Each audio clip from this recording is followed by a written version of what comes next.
Hello everybody, and yes, look, I have a camera now. It might be slightly awkward. The thing I've got holding it is very strange. I think I've only got enough battery life in my camera to run one episode today. But yes, I know last week I did indeed miss my standard schedule, and I know I get it, kind of a disappointing matter to suddenly not get content for a week, but allow me to explain. Last week I had the opportunity to go to Washington DC, and things like this just get dropped on me. I finally found you. I want to join the College of Winterhold, but I need help with my wards. Can you teach me? Sure, I can teach you. Really? Great. Okay, so first, you raise your ward and I'll throw a little spell at it. That way I can see the right way to do things. Get your ward ready. Okay then. I mean, I wasn't expecting this. Anyway, back to what I was saying earlier. Come on. I don't want to hit you until you have your ward. Great. Now I'm going to cast some spells at you. Move your ward up so I can study you. Great. I think I see what I was doing wrong. All right, that should do it. I think I'm ready to try the college again. Thanks. Oh, well, you're welcome. That's never happened to me before in all of Skyrim. I mean, I've had mages challenge me to a duel to the death before, but never have I met one so, agreeable. Anyway, today's intention. We will be completing Mzulft, kind of as quickly as possible. Let me know if you guys like the camera. I can't decide whether to keep it or not. It's a little bit different, in my opinion. But yeah, I know I missed a whole week, but allow me to explain. I was in Washington, D.C. Never been there before, so I got to go see the Lincoln Memorial. I made it to Capitol Hill, you know. Find Paratus in oculory. I got to see all this stuff that I'd never seen before. And, you live your entire lives in the United States, or like me, if you do, but you live so far away from DC, you're it never really occurs to you that you're going to go see it at some point. You just sort of accept that you probably won't. And you just live your life. But I mean, I was out there helping a minister that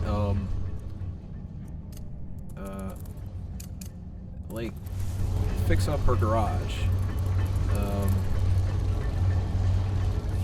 She's a little bit older. My grandfather was already out there because her husband had just died, and he's a minister, so he was out there to do the funeral. It was a big deal to her, and we went out there to help her clear out all the stuff that she wouldn't be able to pick up or move. We basically remodeled her entire garage. That might sound a little bit strange, but my dad was just like, yeah, we'll just fix this up, completely. And I was like, okay. That's exactly what he did. He fixed that garage up. I helped out best I could, but I have not spent my life in construction the way he has. So, I mean, I did what I could to help. My grandfather helped, so she had 3 generations of my family there helping her fix up her garage and whatnot. And we were happy to go do it. I got to see DC and all the fun stuff, right? I got to run through the Smithsonian Museum of Natural History. That was a big deal to me. I was I never thought I'd see the Smithsonian because I thought it would cost a fortune to get into it, right? But no, it's actually free to enter. So if you live in the United States and you've never been to the Smithsonian but you wanted to go, like, they have 6 or 7 buildings. I didn't even have enough time to read the stuff. I only had an hour and 15 minutes to go through one of the buildings because they were close to closing, because I thought they were already closed when I arrived. So the fact that the security guard outside told me, no, we're open, I was like, what? So I ran through one building. I did not make it to all the exhibits. And I still filled out a full hour and 15 minutes. Let me tell you, I did not even get a chance to read the actual, like, plaques that go with the exhibits. I was in that much of a hurry. All I did was run through it and stop for an extra second or two to take a closer look at stuff I thought was interesting. So, you know, if ever you were like, you know what, I want to, like, take a little short vacation type thing, and you live, like, somewhere near DC, you know, that would be that's literally a great idea. It's just the Smithsonian. There's so many buildings. There's just so much to do. It's just the Smithsonian, and again, free to enter. So all you have to do is spend the money to get there, and the money on food, and you know, you just walk in. They've got, like, of course they got metal detectors and whatnot to make sure you're not walking in armed. So, you know, if you own a pocket knife, don't do what my dad does and carry a pocket knife everywhere. Leave it at home on that particular day, or it will end up in the garbage somewhere in DC. But, I mean, you know, plenty of potential in just that one thing. I mean, it took me, let's see, we got there around 1-ish, I think, and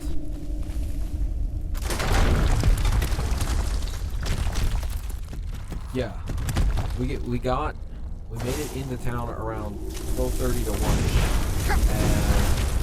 and we started at Union Station, and we walked our way. We walked the whole way from Union Station to the Lincoln Memorial, which is pretty far. So I mean, if you're going, be prepared for a hike. I mean, it's gonna be a walk. It's not gonna be short by any means. So, you know, be ready for that. But from there, once you're on that area, pretty much everything's right there, right? You see that you get to the Capitol building, and from the Capitol building you can see the monument. You walk to see the Washington Monument. You walk to the Washington Monument, and then from there you can actually, I don't think from, or yeah, maybe I could see the Lincoln Memorial from the Washington Monument. I can't remember off the top of my head, but I would imagine since I could see the Washington Monument from the Lincoln Memorial, I got a picture of me standing on the steps of the Lincoln Memorial, with the picture with the Washington Monument behind me, right? It's a little bit, you know, the picture I took was a little bit awkward because I ended up being a unicorn by accident because I wasn't looking at the camera the way I should have been when I took the picture. So the Washington Monument sort of sticks out of the top of my head like a unicorn horn, and it's pretty funny. But you know, there's just a lot of stuff to do down there. I imagine if you make it there when the Washington Monument itself is open, you could probably, like, manage to, you know, ride up to the top of it. But we got there late enough in the day that it was closed. Middle of the off season too, kind of winter-y for the most part. Specifically later in the evening it got pretty cold. But you know, if you were there during the summer, all the fountains and everything will be running.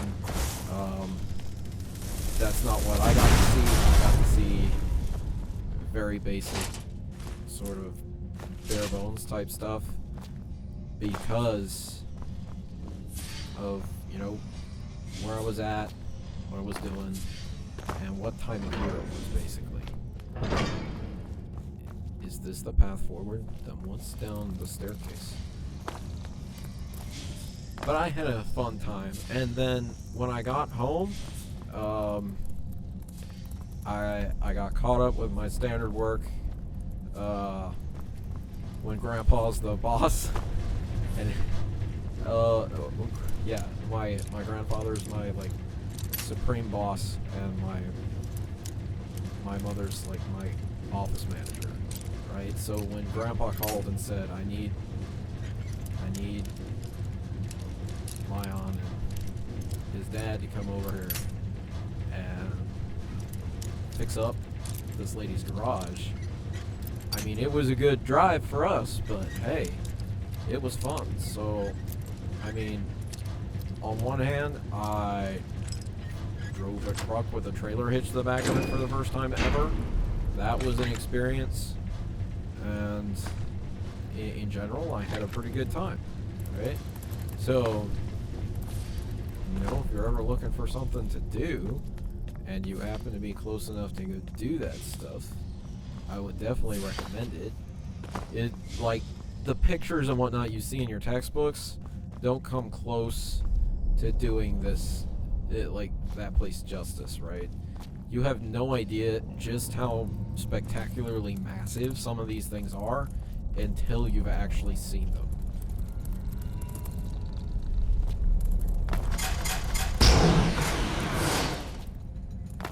Okay. So, that's what I was doing most of last week, was I was going in DC. And then the latter half of that week, I was kind of just like wore out, right? I'd been traveling, I was busy with work, still had to get up for work in the morning.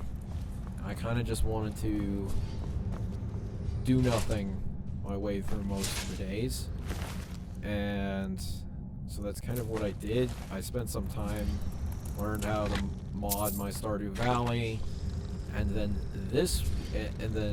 on Monday my dad flew out to go visit his family in a different state, and I'm still here at the house, but we left early to take him to the airport, and I ran around shopping because the nice minister gave me a decent quantity of money. Let me tell you, it was unexpected. I kind of felt bad that she just kept giving, and I'm like, I don't know what I did to deserve this. Please stop, right?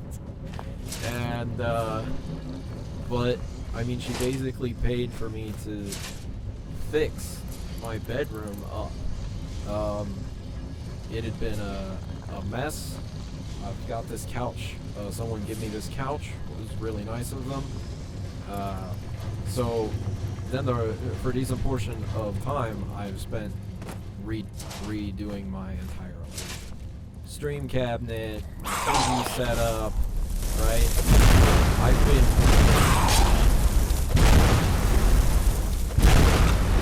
really busy. I got the couch up here. I moved my desk. I moved my computer. I bought a new computer. I set up the new computer. I've done a lot, and I've worked really hard to set it up all nice and neat, so that it doesn't look like a mess, like I thought it did before.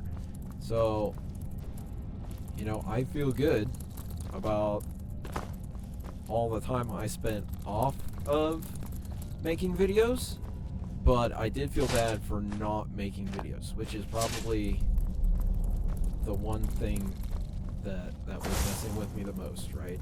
Is that I'm like, I should make a video, but I've got all this other stuff I could do instead of making a video, and I don't really feel like exerting that kind of energy right now. So that's kind of what I did, and I think it worked out for the better. I mean, look, you get to see my face now during the videos, and how cool is that? And I've got a new computer. It makes setting things up for streams a whole lot easier. Well, not streams specifically, but for like recording, right? It made setting that up a lot easier. No longer do I have to rearrange my entire bedroom to get my laptop close enough to my TV cabinet and pull cables and everything all over the place to get the inputs into OBS to record the videos, right? Now I can just turn on my my new computer, which is plugged right into my TV as its primary display. I just click that on, and works out really well, right? Boy, I hate master locks. Come on.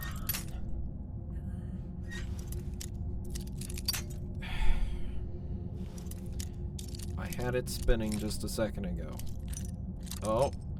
Oh, it's moving. Yeah.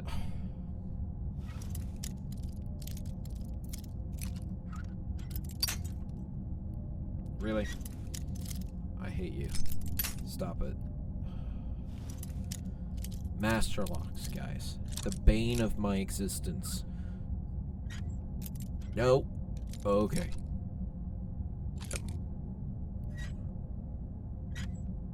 Ah. Come on. All I want to do is get in the door. Get the lockpick experience. Yay. Junk. I mean, this has some pretty good stuff on it. Yay.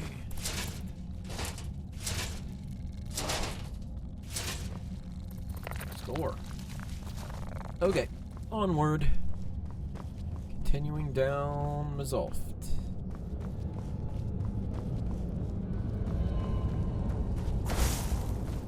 Because there's plenty of more downward. So now you guys can like see my face, you can see my microphone. I think that's pretty cool. Now that no, I did not buy a camera. I'll have to do a video where I like show you guys how I have everything set up and explain to you how I had everything set up before, so that you guys can get an idea of why recording a video, if it wasn't like back to back to back to back with other videos, became such like a chore to me. So that you guys can get an idea of, you know, why I wasn't constantly like, yeah, let's make another video, even though I enjoy making videos. So, you know, it'll be an interesting, that would be interesting to do, I think.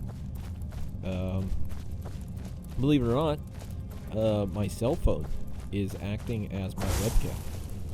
I know, crazy cool, right? How did that happen?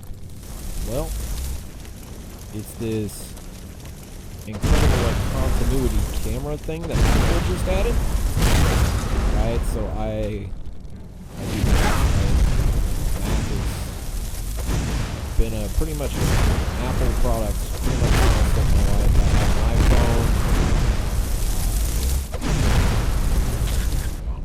iPhone. Yeah. I have an iPhone, and I've had a MacBook Pro the entire time I've owned a computer. I've always had a MacBook Pro. And now I have a Mac Mini that's in my TV cabinet, which is really nice. The Mac Mini is an M1 Mac Mini. My MacBook Pro, my current one, is from 2019. It's still Intel based, but I mean, it's really nice. It's it's done its job well for a long, long time, and it will probably continue to keep working for me for a while yet. So I mean, like, when I go searching for stuff to, like, buy, right? So, like, my new Mac Mini, right, that I just got, it's not new, right? I always buy, for the most part, I'm gonna buy used, right? I'm always looking for deals, right? When I go looking for something that I want, I'm always looking to get it for the most money-effective way I can get it, right?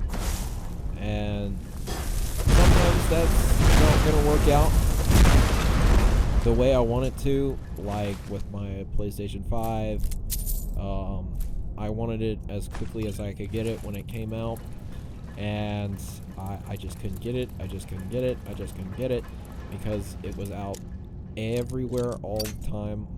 It was always out of stock. And then about, let me think, how long have I had my PlayStation 5?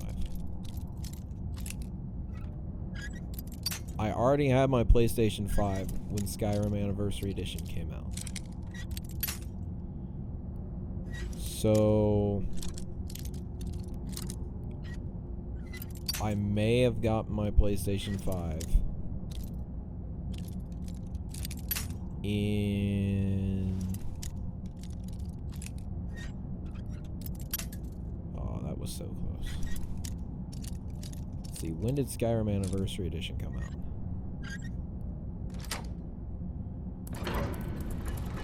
'21? Skyrim Anniversary Edition come out in 21? I think it came out in 21. If it come out in 21, I already had my PlayStation 5 by then. I either got it in 21 or I got it in 20. And I remember I jumped on PlayStation. I worked really hard. I watched it. I tried for a couple weeks in a row at pretty much every potential location. I signed up for everyone to send me notifications so I would know if they were in stock. I mean, I did everything that I could to, like, get one of these. And then one day, you know, I'm just minding my own business at work, and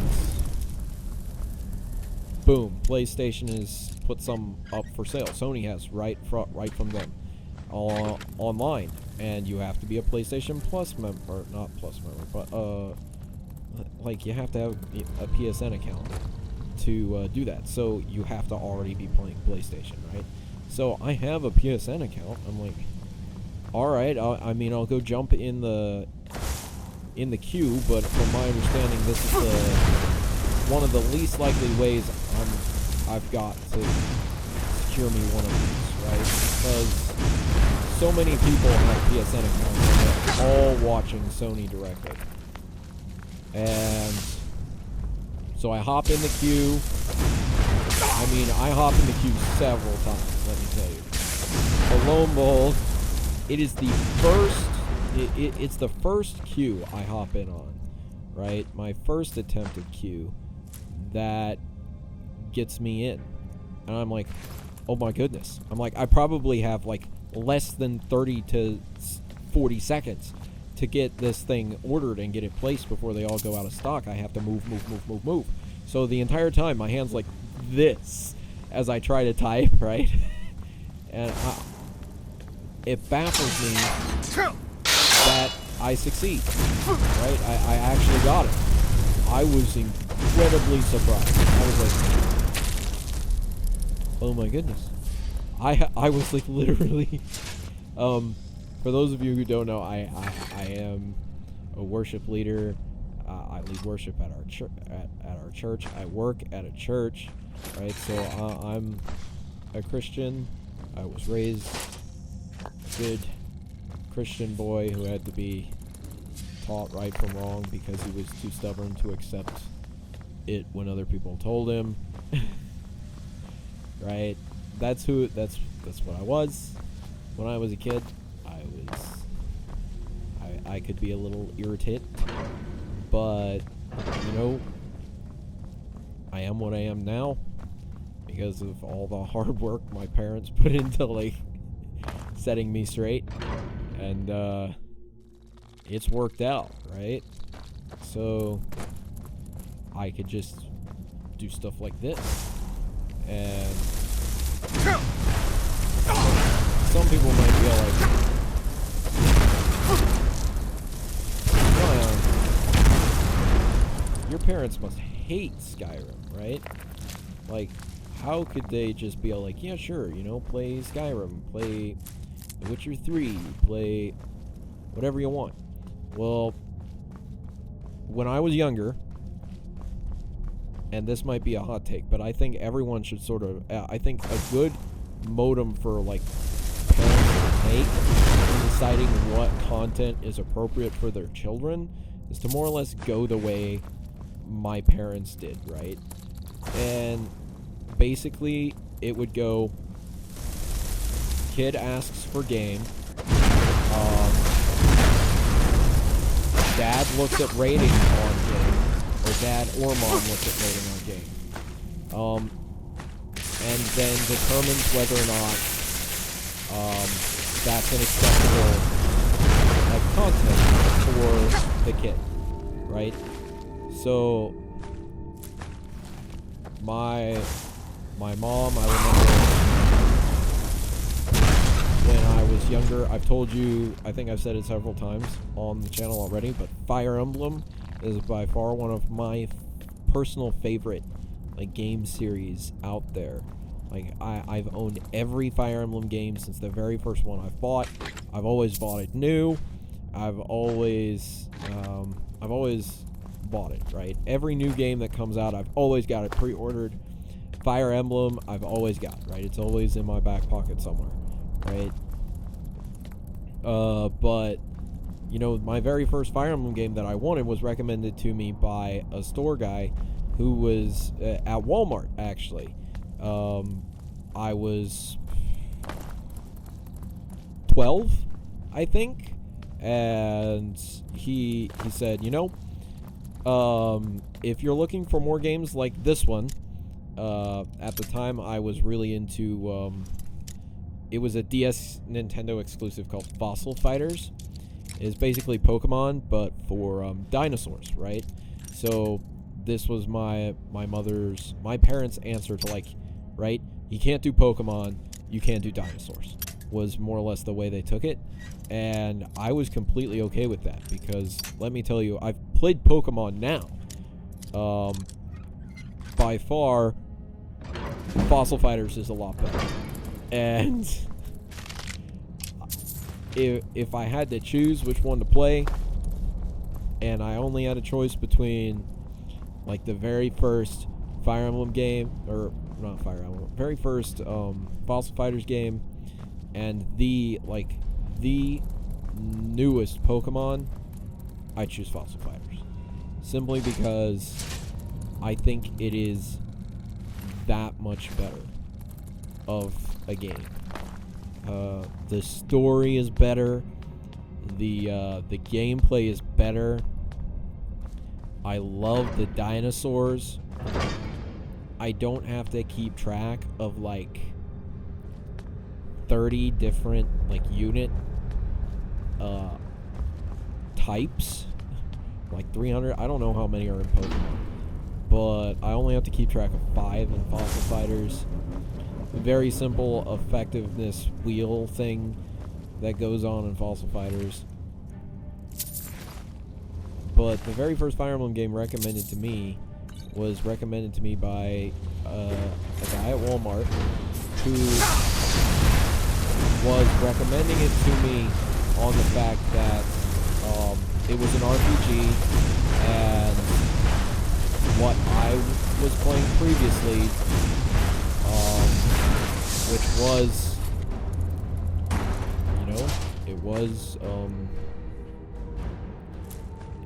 an RPG, so he recommended an RPG, and I opted not to get it because I didn't know what it was, and the artwork on the front of it confused me, so I couldn't tell what it was by looking at it. And since it was during an era where all of the games in Walmart were always 100% like behind glass or like plexiglass, I couldn't get a look at the back of it. So, you know, there was no way for me to get any sense of what this game was and whether or not I might even enjoy it, right? So I didn't buy it. I got something else instead, right? I took the safe route, right? But later on, I tried a demo for that game. I even recognized it as the game he recommended. And I was like, okay, it says it's rated for this.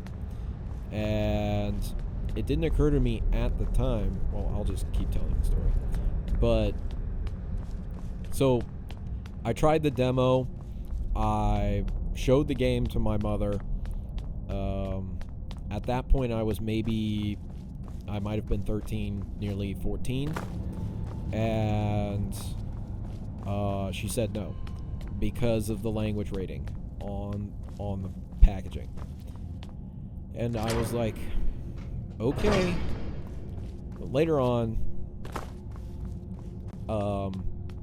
they come out with Fire Emblem Fates, right? That was the first Fire Emblem game I actually owned. And Gavros, is that you? oh wait, I'd almost given up hope. Let me get the door. hello. What the? What are you doing here? What have you done with Gavros? I came looking for the Synod. And just why would you be doing that? Oh, it doesn't matter now. Gavros is never coming back. And he was supposed to have the crystal. Without that, we're lost. It's all been for nothing. So congratulations, whoever you are. You found the Synod. Just me, alone. Surrounded by angry machines and angrier Falmer. What about It this didn't work crystal? the first time. I tried to tell Gavros, but he wouldn't listen. No, it won't be too cold, he said. Well, I was right, wasn't I? Focused completely wrong by the time we got here. The cold had warped it. Gavros had to cart it all the way back to Cyrodiil. Left the rest of us here to fend off the damnable Falmer. I happen to have found a focusing crystal. Is this what you were You looking found- for? How in the world? That's it? That's it! I don't know who you are, but you may have just saved this little project. In fact, who are you anyway? With the college. You are you? Savos wouldn't even grant us an audience when we came to you, but now you come here expecting something from me? I don't much like this, I'll tell you. But you saved my skin, so maybe I can overlook the past for now. Come on, I'll explain on the way. No matter what Gavros said, this was my idea first. The Council is going to know that when I get back. I was the one who thought of using this oculory. I don't know what the dwarves called it. Something unpronounceable, I'm sure. From all our research, it seems they were intent on discerning the nature of the divine. This machinery, all of it, was designed to collect starlight, and then, I'm not sure, split it somehow? It was my idea to replace one of the key elements with our focusing crystal. Months of enchantments went into it. Let's just hope they got it right this time. Okay, so back to the story, right? Fates. Fire Emblem Fates was coming out. It was just announced. And my brother and I, my younger brother and I, were looking for a new game to play. On our DSs, because that was the system we were playing a whole lot at the time. Here it is. Magnificent, isn't it? Yes, it Took is. an incredible amount of work to get it running again. Now I'm hoping it'll all be worth it. Place the crystal in the central apparatus, and we can start the process for focusing it. Oh, right there.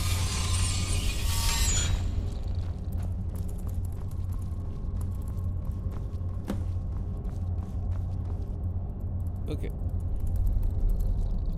Now I do know I'm going to need flame and frostbite for this.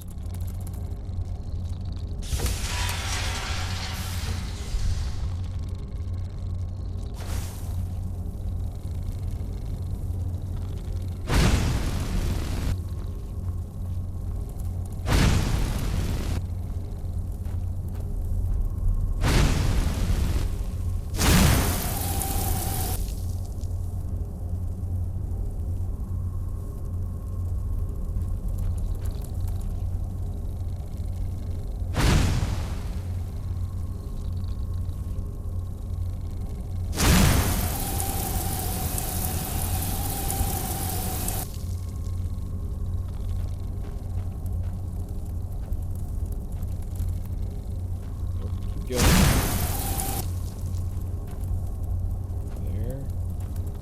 There, and there. I think I can manage that. Okay, back to my story. Need something? I remember it was coming out. And my brother and I were like, you know what, we'll try this game. It doesn't have a language content rating on it like the last one did. So, and this might be a little bit sneaky of us, rather than ask my mother, we sort of bypassed her, and we asked my father. And he said, sure, I don't see why not. And so we went in together to GameStop, and the two of us pre-ordered Fire Emblem Fates together. He pre-ordered Birthright, and I pre-ordered Conquest, and we were super excited. This was not only the first game either of us had ever pre-ordered. Finally going to pay off. What's this? These results. They're not at all what they should be. This projection should be lit up like the night sky. Something is creating an incredible amount of interference. Something in Winterhold, it looks like. What are you playing at? Is this some attempt to stall my work? So what is it? What have you done? Did you know what we were attempting? Are you here to make sure your plan worked? That our efforts have been for nothing? Well, explain yourself. Did something go wrong? Go wrong? Go wrong? Everything is wrong. Everything. Whatever you have at that college has completely interfered with our work here. How did you do it? I haven't done anything. But it must be something you're doing. There's no other explanation. You have something at your college, don't you? Something immensely powerful, beyond anything I've anticipated. What is it? You mean the Eye of Magnus? The Eye of Magnus? Well, I suppose if that means what I think it does. Well, that's interesting. You help me find the staff? Yes, the staff. Interesting. I can't explain the details. That would be giving away many secrets the Synod have learned over the years. Also, I doubt you'd be able to comprehend the details. Have you seen the orrery in the Imperial City? It was the inspiration for this idea. Instead of projecting the sky, we project all of Tamriel, and then harness the latent energies to overlay the positions of... What's important is that all of this work was designed to reveal to us sources of great magical power. Purely to help safeguard the Empire, of course. And yet, in the end, only 2 locations have been revealed to us. One is your college. The other, well, that can only be Labyrinthian. So, mage from Winterhold, despite your intentions, I've beaten your little game. Even if all you've said here is lies, I know you have something in Winterhold the Synod Council will be very interested in. So fine. Trudge off to Labyrinthian in search of your staff. I shall return to Cyrodiil and deliver my full report to the Council. This is not over, I assure you.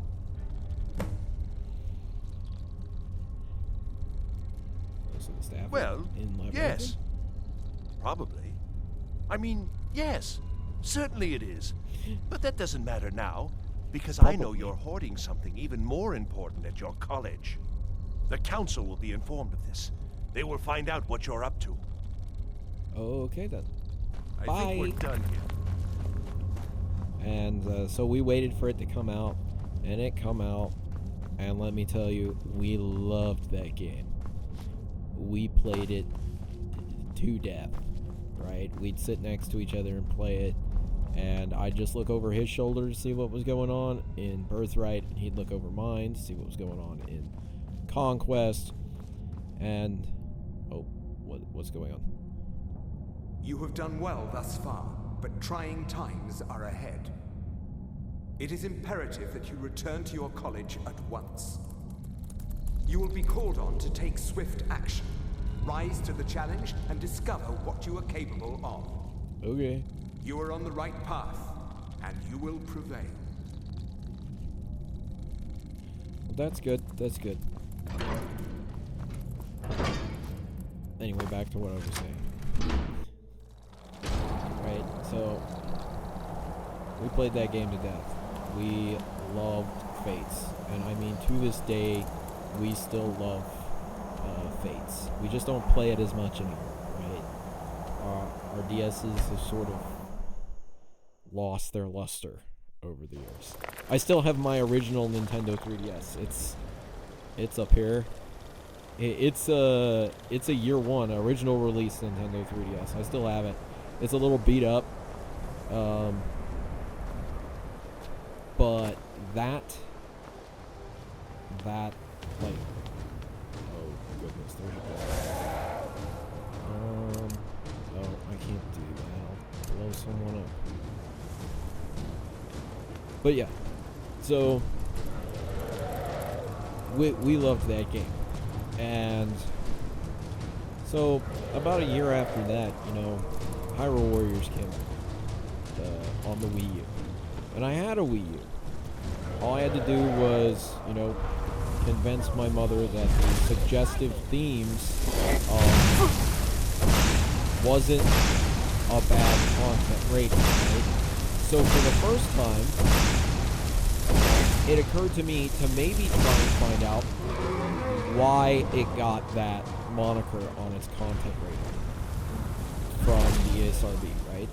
And so I went to their website and read their descriptors of why it got each marker for part of its content rating. And I actually managed to convince her that, you know, this is a problem. So then, a year or two later, when I was trying to convince her that I actually went back and I tried to convince her that the language rating on Fire Emblem Awakening was not a serious issue, and I actually did. It worked. I told her that, believe it or not, it got this language rating for one word that's used once in an optional thing. And she was like, really? I'm like, yeah. I've gone through it, I've looked at it all, and I could not find. I went straight to the source, right? The people who gave it the rating, and I basically said, hey, why did it get this marker? And they said, this is why. And I'm like, so I don't even have to look at it. And they were like, yeah. And so I should be allowed to play this game. And she was like, you know what, you're right. You should be allowed to play this game. And so that year, I had some eShop money on my 3DS, and it was Christmas, so it went on sale, and I bought it. I don't care what it is. I want it down now. I loved that game. I loved Awakening. I loved Fates. I pre-ordered, and now I'm at a point where I don't know what he's doing, but he won't get away with it. I know where to find it. Excellent. I'd suggest that we go retrieve it immediately. But right now we have more pressing matters. Ankano has somehow locked himself in the hall. He's up to something, and I intend to put a stop to it. Help us get through this, will you? We're throwing everything we have in it. Give me just 1 second so that I don't black. I don't know what he's doing, but he won't get away with it.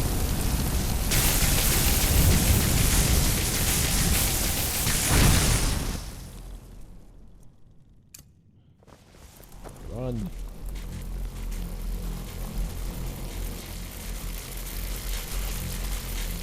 What's going on? Ankano, stop this at once. I command you. Don't go near him.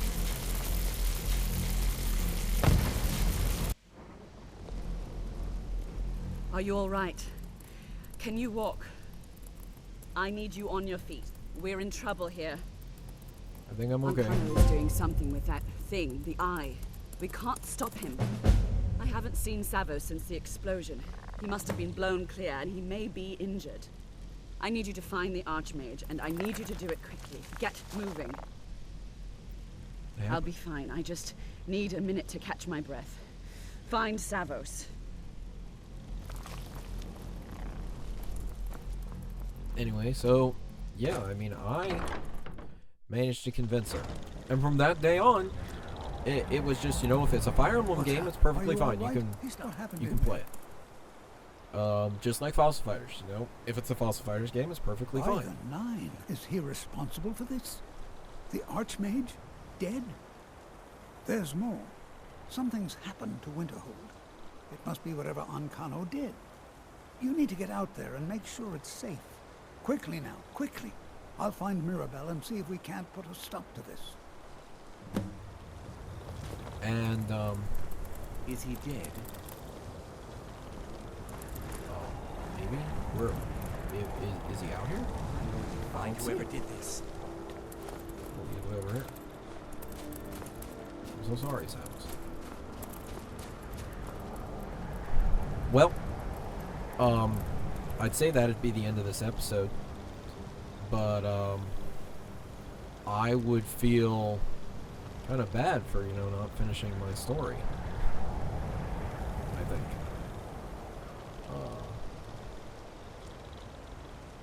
But I've been going for 45 minutes, so, I mean, I think I'm gonna have to call that the end of this episode. I'll work on fixing my camera at some point. But for now, you'll have to live with it the way that it is.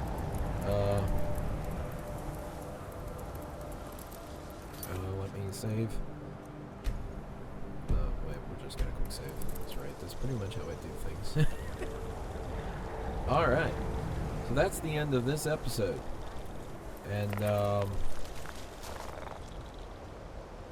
maybe I'll finish my story real quick.